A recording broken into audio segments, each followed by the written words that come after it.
안녕하세요. 30튜브입니다. 이게 목소리가 조금 나아져가지고 목소리 변화도 기록할 겸 영상을 찍어보려고 해요.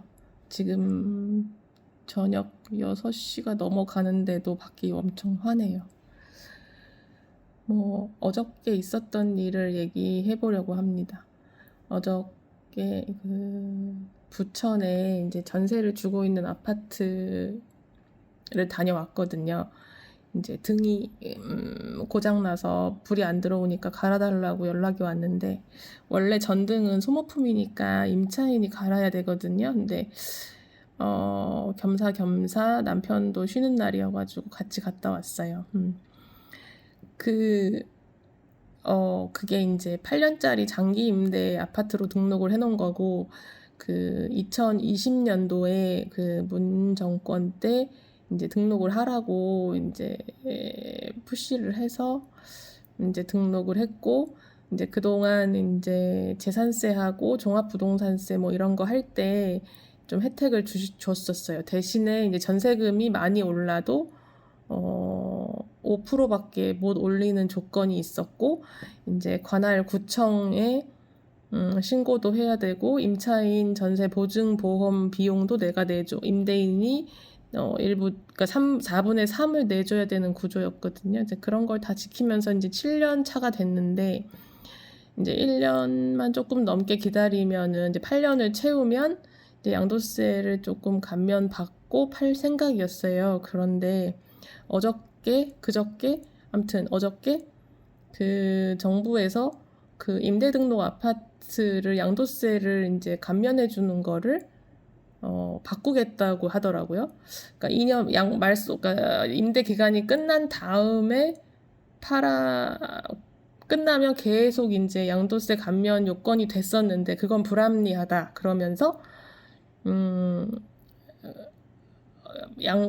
임대 기간이 말소된 다음에 2년 아닌가? 뭐 아무튼 그 안쪽으로 팔아야 혜택을 주겠다 해서 이제 데드라인을 짧게 잡아버린 거예요. 그러면 어떻게 되냐면 우리들은, 그러니까 아파트 임대사업자들은 다 팔 건데, 그러면 이제 점점 이제 그 전세나 월세 공급자가 사라지면 나라에서 하거나 아니면 이제 외국계 자본이 하거나 할 거거든요. 근데 오늘 뉴스에도 국민연금이 그 시장에 들어올 생각도 있고, 아니면 네덜란드 국부펀드가 들어올 생각도 있고, 미국 쪽도 들어올 생각이 있고 한가 봐요.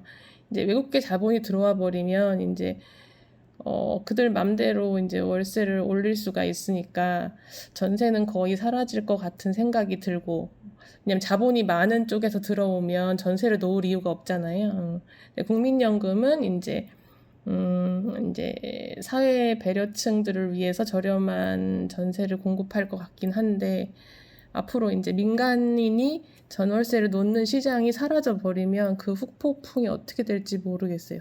아무튼 그거는 뭐 국가의 높은 분들이 하는 거니까 그렇다 치는데, 전 정권에서 이렇게 독려를 해서 이렇게 해놓은 거를 이제 만기가 이제 그 기간이 다 데드라인이 다가오니까 이제 새로운 또 다른 정권에서는 말을 바꿔버리는 케이스가 돼버렸어요.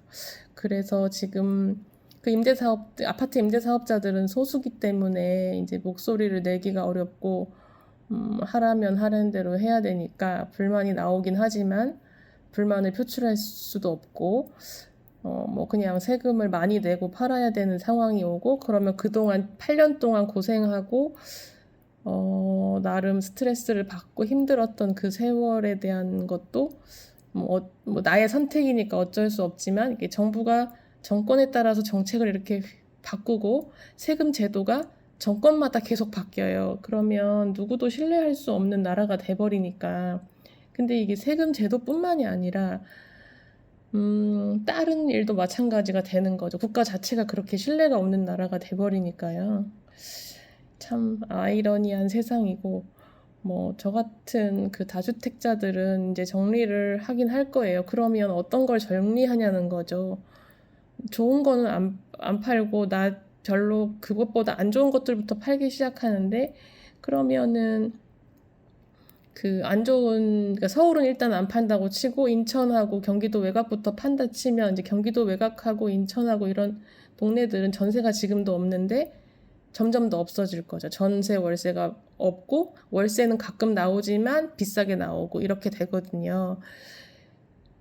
그러니까 임대 사업을 할 이유가 전혀 없거든요. 뭐 상가나 사업용 임대 사업은 또 다른 얘기가 되니까 그거는 빼고 주거용 임대 사업에 대해서만 얘기하면 그런 상황이 되고, 그러면은 이제 사회 초년생들은 뭐 국가에서 제공하는 월세를 살면 되겠지만 연봉이 또 높아지면 그것도 혜택을 못 받고 뭐 그런 상황이에요. 그래서 지금 평촌 같은 경우는 전세가 없거든요. 그리고 집도 방 두 칸이 한 8억 정도 하니까 8억 9억 정도 하니까 이제 전세 살던 임차인들이 선택지가 없으니까 어디 가서는 자야 되잖아요. 생활을 해야 되니까 평촌의 그 범계역이나 평촌역 근처에 있는 이제 오피스텔을 사기 시작했어요. 오피스텔이 취득세가 4.6%라서 잘 안 사거든요.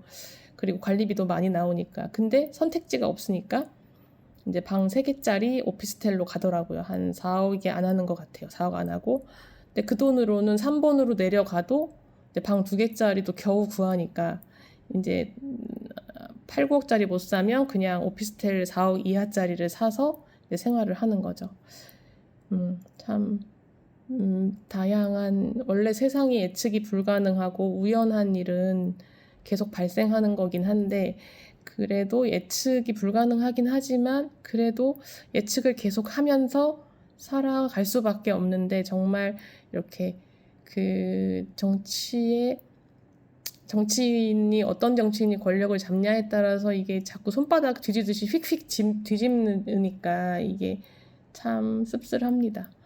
그 세금 제도는 원래 바뀌면 잘 안 되거든요. 미국이나 이런 데는, 유럽이나 이런 데도 바뀔 때 이제 스위스는 국민 투표를 한다 그러고, 하여튼 엄청난 국민들의 의견을 들어보고 하는데, 우리나라는 뭐를 해도 의견을 들을 수 있는 창구가 많지도 않고, 또 뭐 토론회를 한다고 해도 그러니까 본인들의 입맛을 맞는 이제 발의자들만 거의 갖다 놓고 얘기를 하는 것 같고, 그다음에 가장 문제는 이제 자연스럽게 돈이 알아서 이렇게 흐르게끔 해줘야 되는데, 자꾸 이제 컨트롤을 하려는, 나는 할 수 있다, 컨트롤할 수 있고 규제를 하면 뭐 좋아질 거라는 그런 사고방식을 갖고 있는 게 문제인 것 같아요. 돈은 이제 정말 살아있는 민감한 생물이라서 알아서 잘 움직이거든요.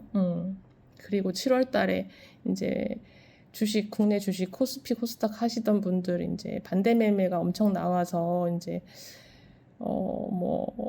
집 팔아서 하신 분들도 많고, 아니면 집을 담보대출 받아서 하신 분들도 많은데 지금 여기저기 난리도 많고, 인천대교에서 뛰어내리시는 분도 많다기보다 지금 벌써 3, 4명이 나왔다고 하더라고요. 그래서 자꾸 이렇게 이렇게 언론에 휩쓸리면 안 되고, 뉴스 기사에서 뉴스를 왜 내는지 반대로 자꾸 생각해 봐야 돼. 그냥 그 사실을 그대로 믿으면 안 돼요. 그러니까 그들이 이 뉴스를 내는 의도가 무엇인지를 항상 생각해 보셨으면 좋겠어요. 그리고 이제 세금을 내야 되니까 저도 이제 안 팔리는 아파트들 갖고 있는 거를 더 가격을 할인해서 팔아야 되겠어요. 근데 팔면은 전세금 내주고 양도세금 내면은 얼마 남지도 않을 것 같긴 한데, 그것도 제 선택에 대한 책임이니까 어쩔 수 없고 그렇습니다. 씁쓸해서 영상 한번 켜봤어요. 근데 목소리가 많이 돌아와서 기분이 좋네요. 네. 더운데 건강 잘 챙기시고 들어주셔서 감사합니다.